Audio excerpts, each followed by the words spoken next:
Welcome to Luca is a Billionaire, where the only thing I invest in is your answers. In this video, I will show you how to make moringa soup for your baby. First, let's gather our simple ingredients. You'll need about 1 cup of fresh moringa leaves, 1 small potato, and 1 medium carrot. Additionally, have ready about 1/4 cup of breast milk or formula. Remember to wash and peel all your vegetables very thoroughly before you begin preparing them for your little one. Now let's get to the preparation. Carefully chop your moringa leaves, potato, and carrot into very small pieces. The smaller the pieces, the quicker they will cook.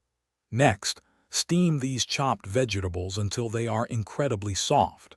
This steaming process typically takes around 10 to 15 minutes, ensuring they are perfectly tender for your baby's delicate palate. Softness is key here. Once your vegetables are perfectly steamed and cooled slightly, it's time to blend them into a smooth puree. Carefully transfer all the soft vegetables into a blender or a food processor. Then, add your 1/4 cup of breast milk or formula. Blend the mixture until it's completely smooth, with absolutely no lumps. This ensures a safe and easy-to-swallow consistency for your baby.